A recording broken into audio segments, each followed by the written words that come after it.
Welcome back to Mystery Disappearance. In the last episode, we looked into the theories of Josh Guimond possibly falling into the nearby lakes of his campus. Today, more than 20 years later, nobody really believes in those theories anymore. Obviously, if that were the case, his body would have been found long before now. In this episode, we're going to take a closer look at the card party. After all, it is the last known sight of Josh, his last social gathering, and his last location that we know is certain. Although we have the accounts of a couple of people spotting Joshua outdoors near the bridge and bloodhounds losing their scent in the middle of the bridge, but we don't actually know for sure if he did cross that bridge again. Some of the theories focus on the party.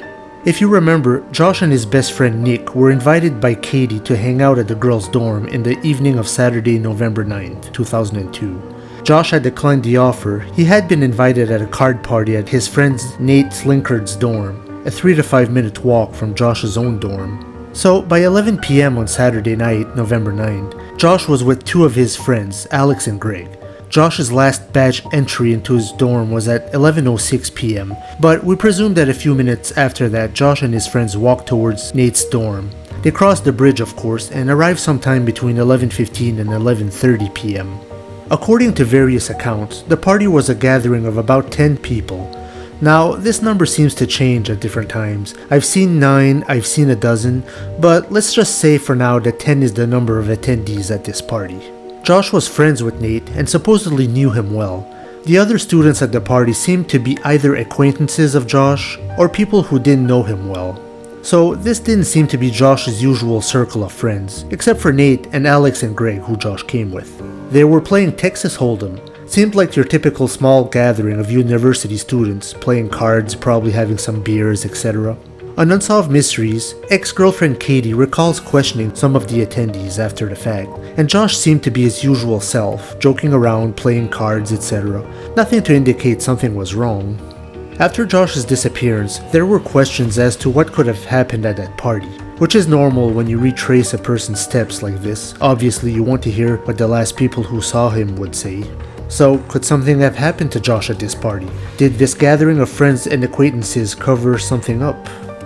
Well, first off, let's discuss accident. Officers were wondering if some sort of accident might have occurred at the party.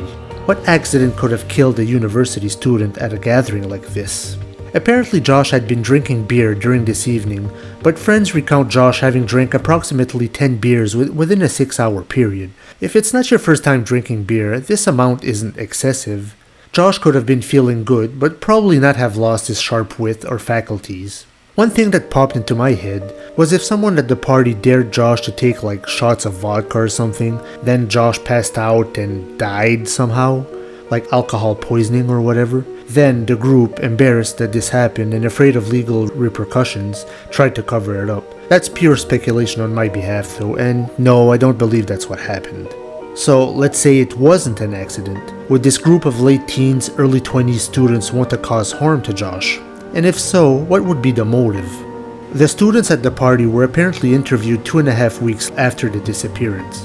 Investigators recalled that the students' stories varied a bit. Some people didn't notice Josh leaving, others thought he was going to the bathroom. A guy named Eric recalls Josh saying he had somewhere to be. So in short, they more or less claim that Josh just basically got up and left. Assuming Josh went back to his dorm, they supposedly tried to call him, but there was no answer. Mr. David Unzi, a journalist for the St. Cloud's newspaper, revealed on the Unsolved Mysteries episode that he did talk to some of the students as well. He mentioned that he got the sense that the students may not have been telling the full truth, as though they were holding something back. He wondered if something embarrassing or unflattering had happened at the party. If that's true, what could the students have been hiding? Why the odd behavior or varying recollections of that night? Now, this is just my opinion, but there could be a few different explanations for this. 1. There are young college students who are being interviewed by police or media for the first time. This is an uncomfortable position for anybody. I imagine that these kids were nervous about the disappearance of somebody they knew, then hundreds of people searching the area for Josh.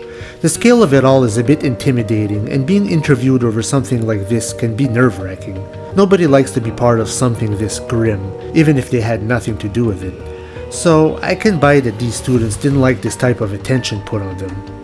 2. They were hiding their own little skeletons in the closet. Technically, there was underage drinking going on at that party. In Minnesota, the legal drinking age is 21, so Josh and some other students were technically not in age to drink alcohol.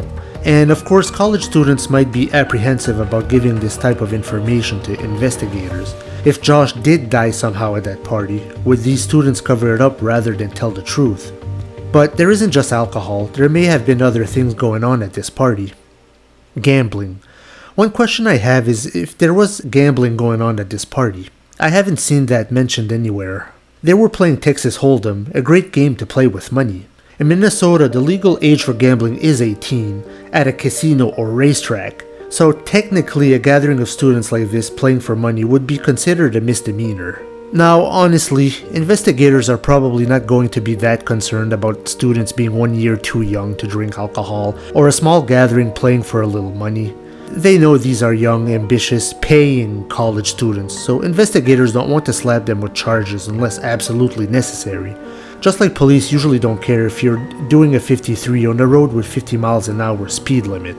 Anyway, getting back to the gambling, this is where my attention went to Josh's wallet. One thing I found strange is in an article in the St. Cloud Times, there is a paragraph that says Guimond, who was carrying his wallet, had about 10 beers during the course of 6 hours, Jude said, Jude being his friend Alex.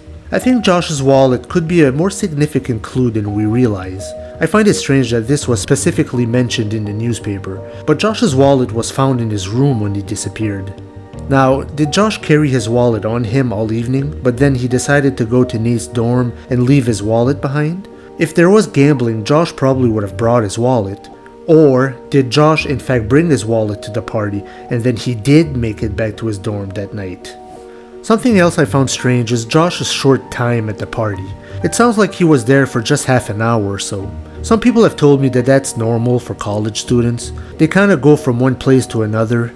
Josh turned down hanging out with Nick and Katie at the girls' dorms for this short stint at the party.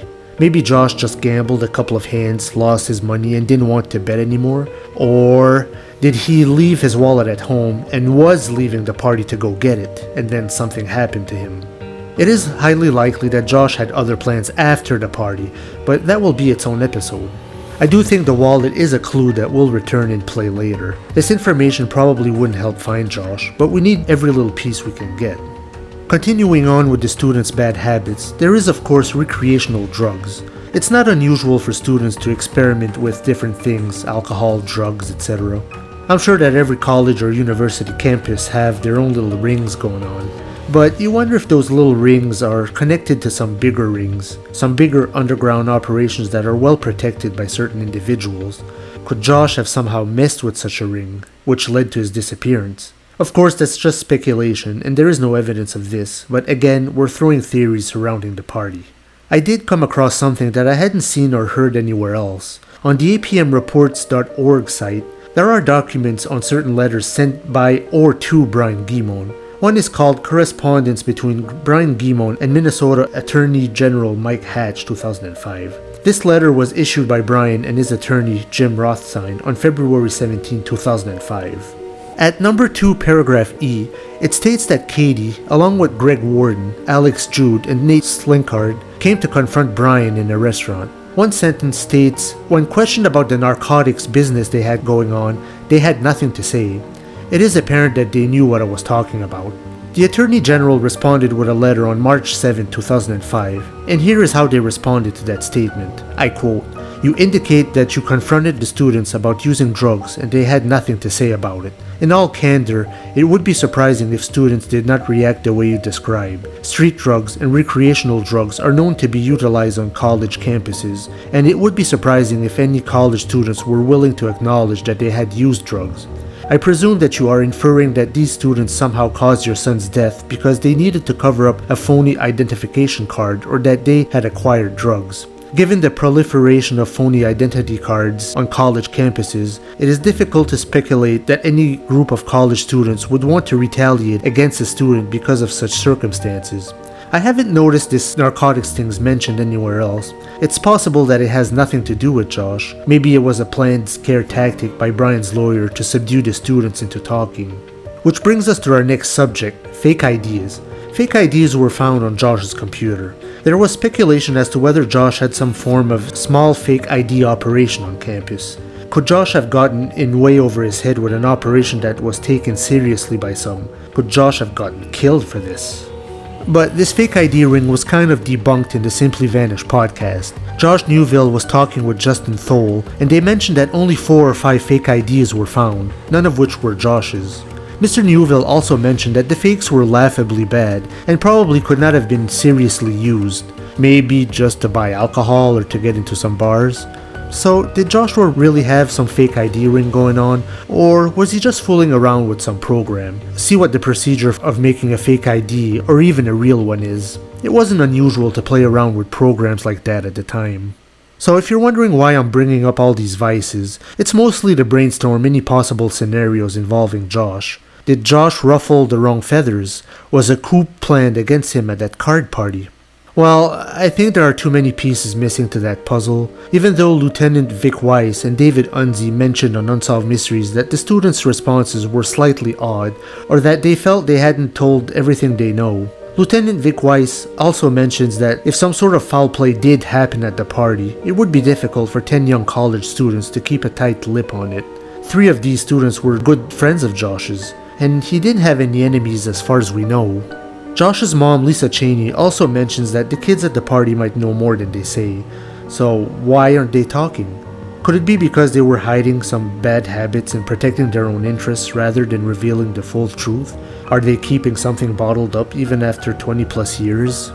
But of course, it is possible that they did tell everything they know, and that Josh just walked out of the party on his own volition, discreetly. And if he did that, why?